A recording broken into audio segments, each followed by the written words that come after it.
English test. Practice test 3. Listening test. This test has 3 parts. In each part, you'll hear a number of different extracts. At the start of each extract, you'll hear this sound. You'll have time to read the questions before you hear each extract. And you'll hear each extract once only. Complete your answers as you listen. At the end of the test, you'll have 2 minutes to check your answers. In this part of the test, you'll hear 2 different extracts. In each extract, a health professional is talking to a patient. For questions 1 to 24, complete the notes with the information you hear. Now, look at the notes for Extract 1. Extract 1. Questions 1 to 12. You hear a nurse talking to a patient called Peter Parker. For questions 1 to 12, complete the notes with a word or a short phrase. You now have 30 seconds to look at the notes.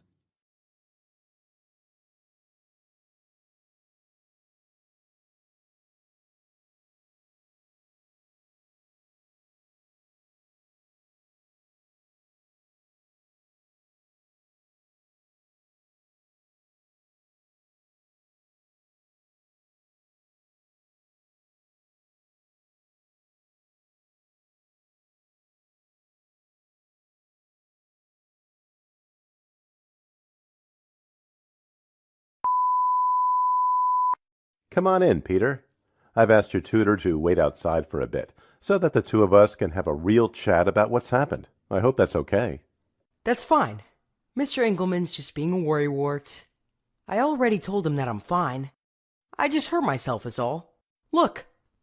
Oh, wow. Peter, that's a nasty bruise. How did you manage that? It's more than a bruise, nurse. I had an x-ray earlier, and the doctor said that my arm is broken. Oh dear, how did you manage that?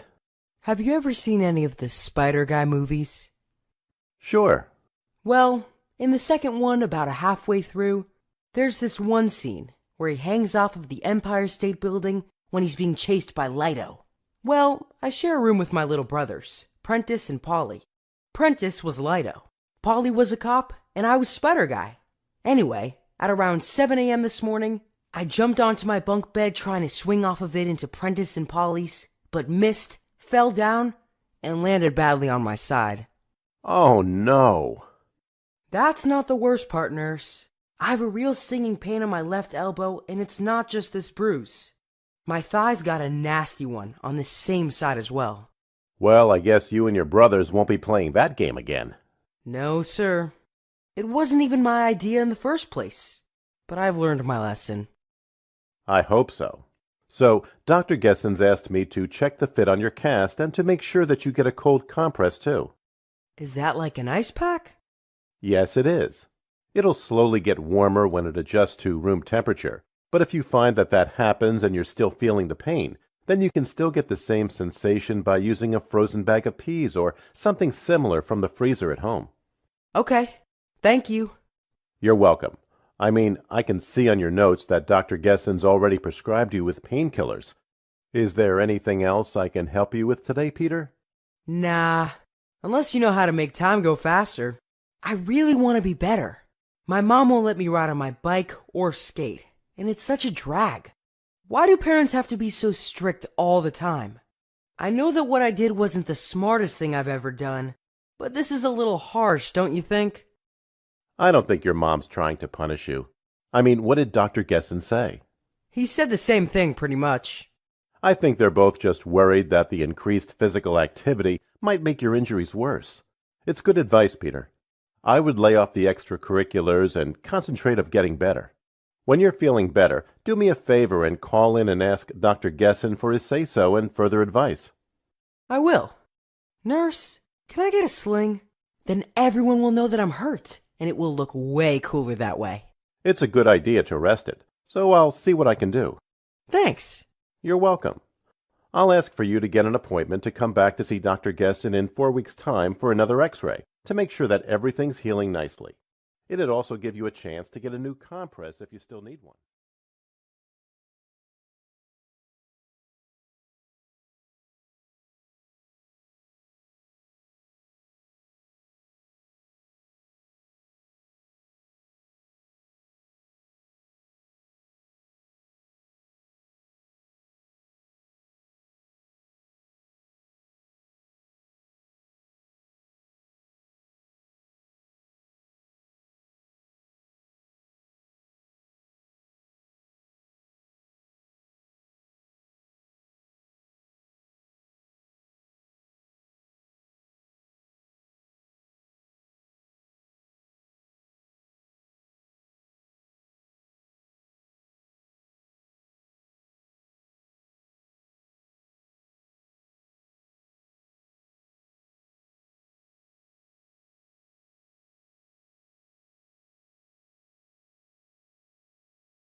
Extract 2. Questions 13 to 24. You hear a speech therapist talking to a patient, Rana Anderson. For questions 13 to 24, complete the notes with a word or short phrase. You now have 30 seconds to look at the notes.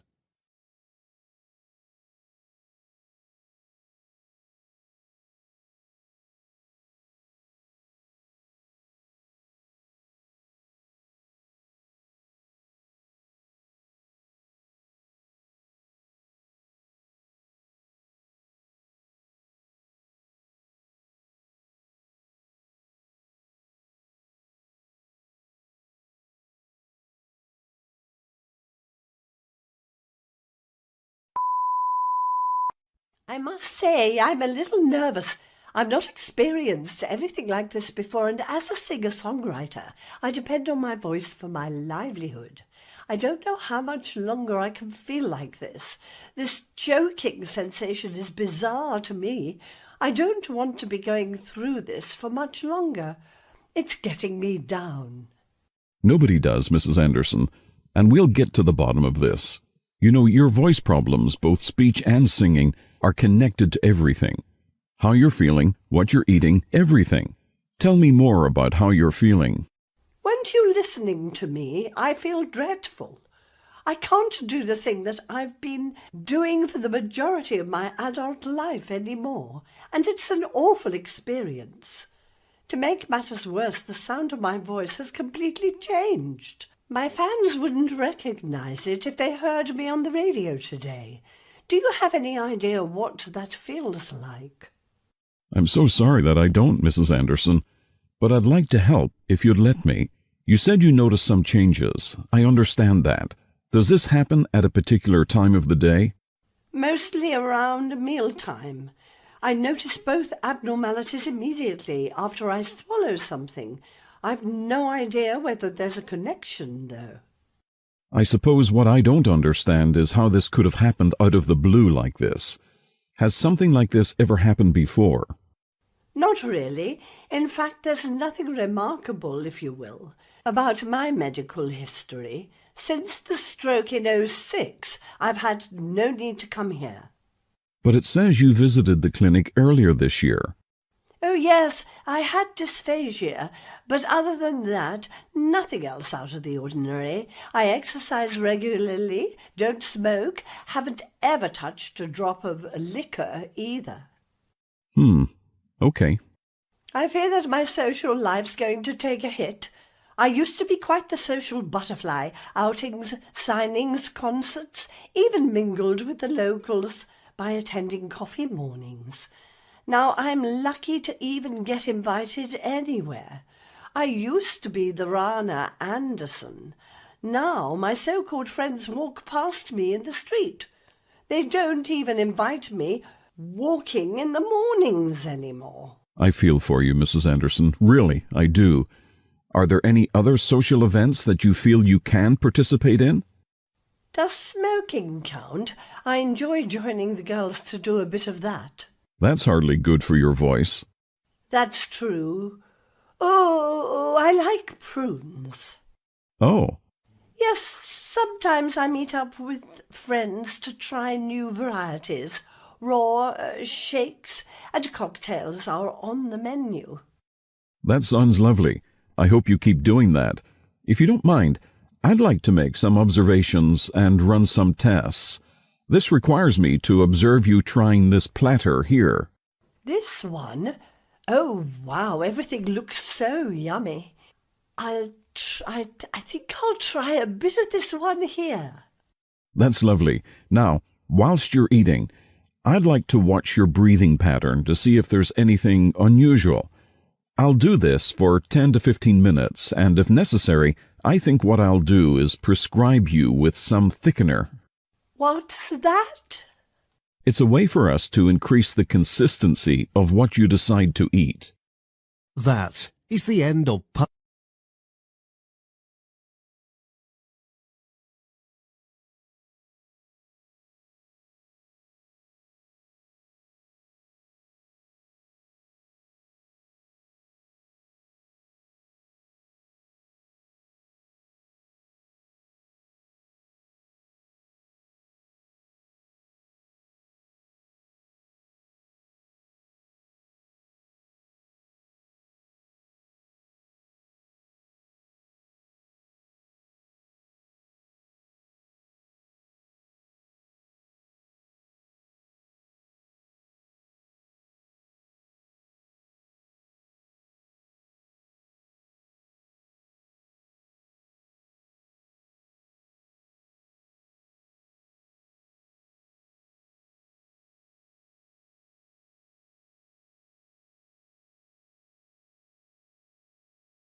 Part B. In this part of the test, there are 6 short extracts relating to the work of health professionals. For questions 25 to 30, choose answer A, B, or C, which you think best fits according to what you hear. Question 25. You hear a junior nurse talking to a senior nurse about a patient's potential death. Now read the question.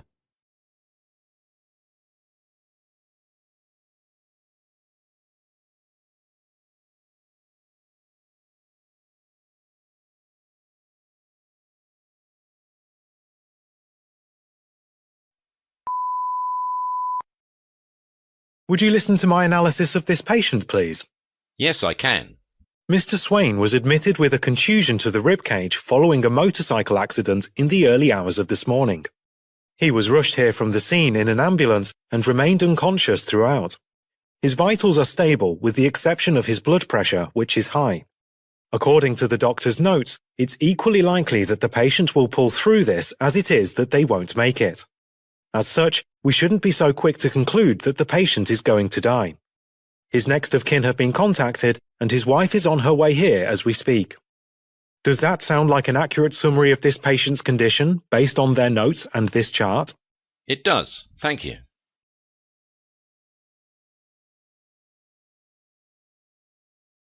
Question 26. You hear 2 nurses talking about an alcoholic patient. Now read the question.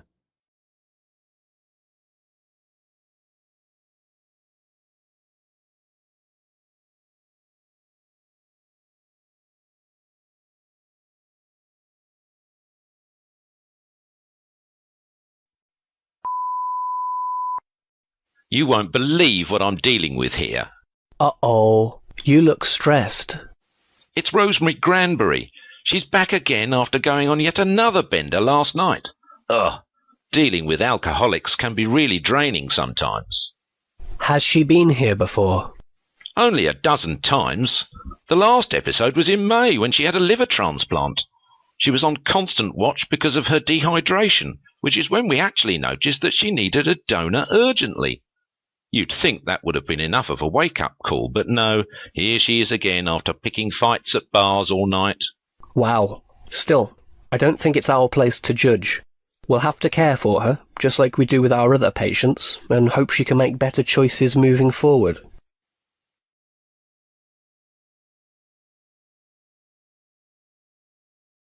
Question 27. You hear two senior members of staff at a hospital talking. Now read the question.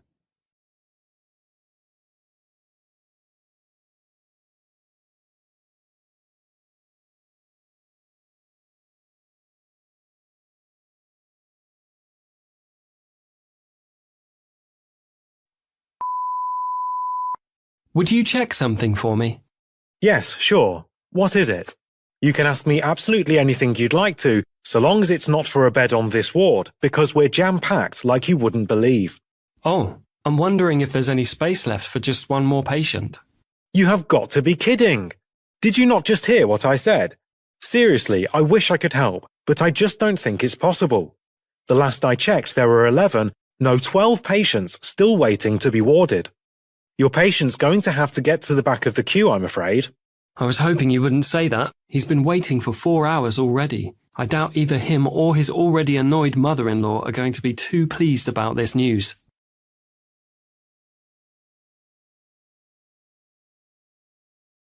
Question 28. You hear an obstetrician speaking to a pregnant patient. Now read the question.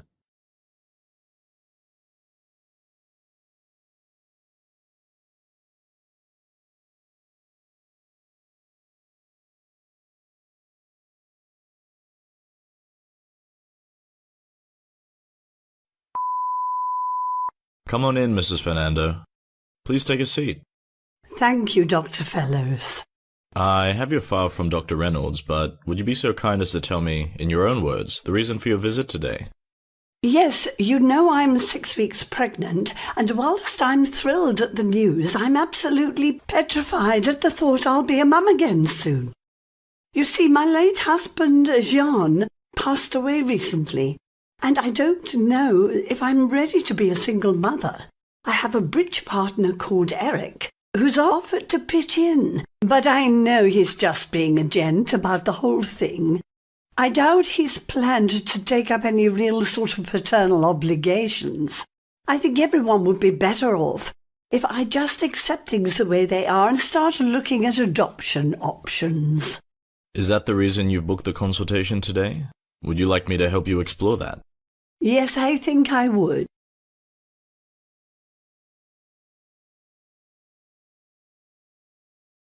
Question 29. You hear a conversation between a patient and his GP. Now read the question.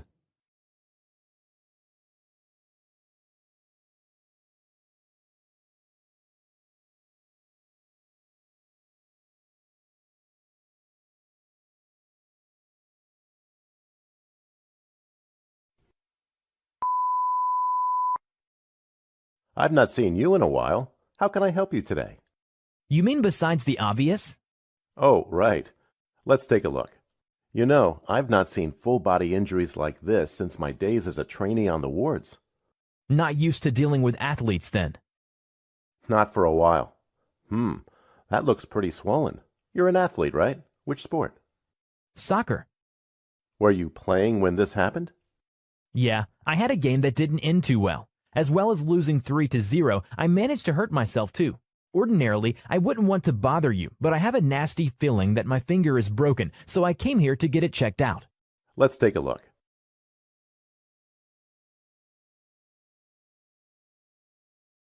Question 30. You hear a conversation between two nurses. Now read the question.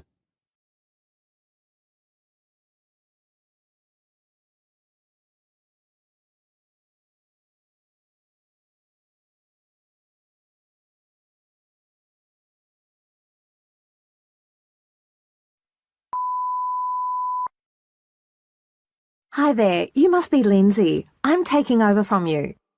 All right, great to meet you. If you don't mind, I need to rush. Please don't forget that Bed 9 has quite a few care needs and is on a schedule. He'll need to be checked before 9 a.m, 12 p.m, and 3 p.m, okay? Got it. Any idea what the most urgent needs are? He'll need a saline IV. I just did one for him, so this can be left until noon. Okay. Any medication that I need to be aware of? Yes, he's taking lisinopril BD and will need this topped up at some point in the afternoon. Got it. He's got scans coming up too, right? Yes, he'll need an MRI first thing, so better get ready for that. At 9, right? Yes.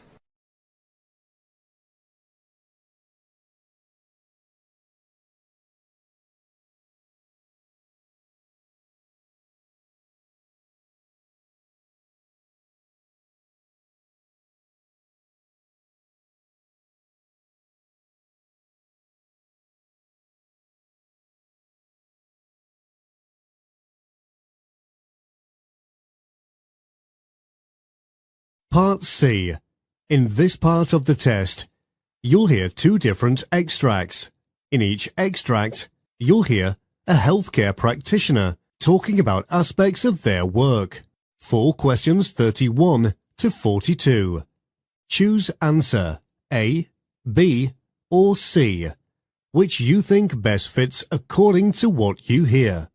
Extract 1. Questions 31 to 36. You hear an interview with obstetrician Jessica Day discussing fertility. You now have 90 seconds to read questions 31 to 36.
Hello and welcome to the Health Matters podcast. We'll be discussing fertility today with Dr. Jessica Day.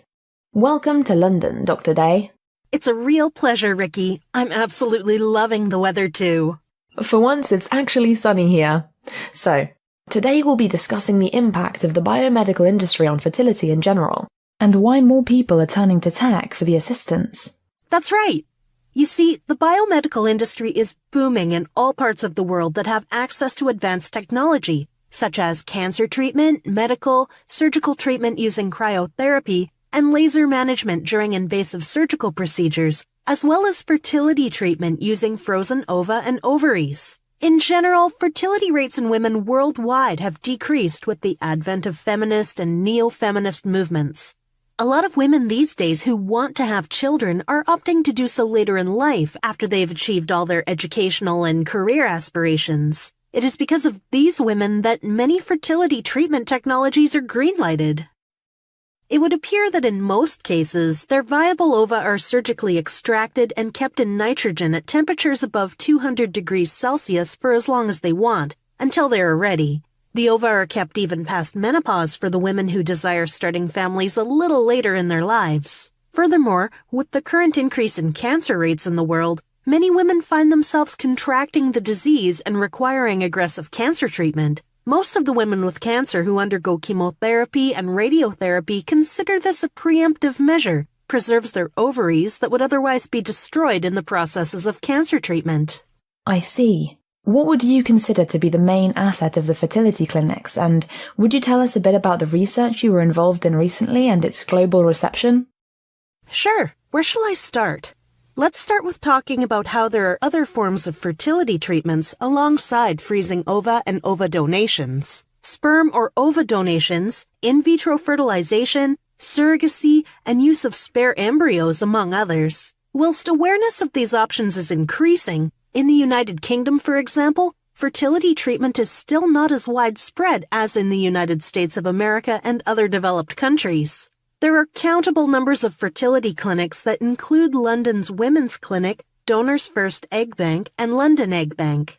Some of these clinics are considered to provide international and excellent services to their clients since they employ highly skilled personnel in reproductive health and many years of experience. The fertility clinic is also equipped with modernized required equipment, laboratories, and theaters. They also have high rates of success in all forms of fertility treatment. This is not, however, the only string in the bow of the clinic. London Women's Clinics works together with London Egg Bank in association with Cambridge University, also conduct award-winning research on women's responses and feelings towards fertility treatment, as well as their future fertility plans through ovary grafting.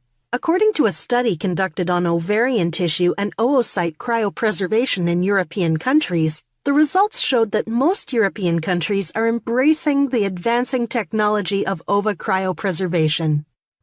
But I hear there were some problems here in the UK that restricts use of fertility treatment somewhat. There was a carve-out for cancer patients, though. What is it about cancer patients that allowed them to be able to bend the rules, so to speak? Well, in the UK, several rules govern fertility treatments, and there should be sound reasons why one should require ova cryopreservation, such as medical conditions like cancer or non-medical conditions, that one must give a valid reason for doing so. The rules are flexing as time passes, and several studies show that soon, many people in the UK will embrace fertility treatment. With regards to cancer patients, however, regulation is less strict. Patients are often given time to decide their future fertility goals and then make a choice on whether they want to have their oocytes preserved or not. In such cases, the government can help in funding the cryopreservation of the oocytes from the cancer patients since it is for medical reasons. For non-medical purposes, the women needing cryopreservation is required of a certificate by the law, which is renewable after 10 years, and failure to do so, the process is considered illegal. What happens post-fertility treatment, then? The women who preserve their oocytes for non-medical purposes do so to be able to help a couple in future who will be unable to have children, or even a relative like a sister with future fertility problems. After the women have finished their treatment or are ready to have a child, ovarian grafting or transfer of frozen embryos is completed in order to achieve conception.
Extract 2, questions 37 to 42. You hear an interview with hematologist Christine Ford about blood donation. You now have 90 seconds to read questions 37 to 42.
Hello, my name is Dr. Christine Ford. I'm a hematologist on a mission to make giving blood more accessible to the masses. Blood donations and transfusions go hand in hand in most cases. Sufferers of certain conditions like thalassemia, sickle cell disease, and hemophilia, for example, require regular transfusions. In fact, the number of people in the world needing a blood transfusion is increasing. In most countries, blood donations are voluntarily made, and the number of charitable blood donors has increased to 112.5 million people over the years. According to the World Health Organization, most of the blood donated by voluntary donors is given to recipients who are 65 years and above. However, in low-income countries, 65% of the blood donated is transfused in children under the age of 5. The donation rates still vary in both the low-income and high-income countries, in that high-income countries account for 32.1 donations, upper-middle-income countries account for 14.9, while lower-middle-income countries account for 7.8. It's likely that this is the reason why, even though theoretically donating blood should be purely voluntary, some states do offer financial incentives to encourage people to donate. Blood is often extracted from an individual who volunteers after screening for certain diseases like HIV/AIDS, Ebola, and hepatitis virus, among others, has been completed. It can either be transfused as a whole, or some parts of it like the plasma, platelets, or white blood cells only. According to the National Health Survey, whilst the majority of people are allowed to donate blood in the U.S., the practice is regulated. One such regulator is the Advisory Committee of Safety of Blood, Tissues, and Organs, who released new rules regarding the treatment of donors in 2017. According to a national health survey in the United Kingdom, the number of daily blood donors needed to provide enough blood for the number of transfusions that occur daily is 6,000 donors per day. Annually, the number of new donors needed by blood donation centers is approximately 200,000 people. To date, the majority of blood donations are made by people over the age of 45, spurring multiple campaigns aimed at encouraging young people to participate. Blood donation does not depend on ethnic characteristics, although significant efforts are made to encourage ethnic minorities to increase their engagement with blood centers due to the significantly lower number of registered donors from diverse populations. So first, let's consider the characteristics of the ideal donor. The person must be fit, healthy, and free of viruses like HIV/AIDS or any type of cancer. Ideally, they would weigh between 7 and 25 stone and would be between 17 and 66 years of age. As an exception, previous donors can be aged up to and over 70 years old if they have given blood within the last 2 years.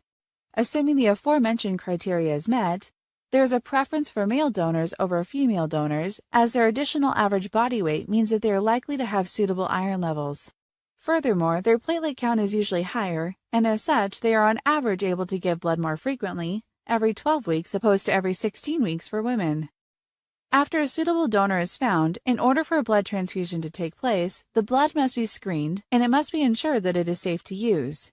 The grouping and cross-matching of the donors and recipients' blood are also important prior steps.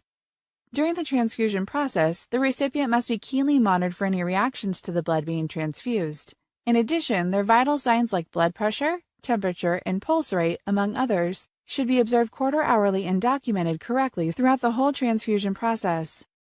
Part of my mission to demystify the process of becoming a blood donor is speaking to people who have either given blood in the past or have given it serious consideration. Using an anonymous survey, I ask them why they decided to partake in this altruistic and life-saving act. I find that by anonymizing the results, we are able to elicit more candid responses, meaning that the reasons I hear are rather surprising.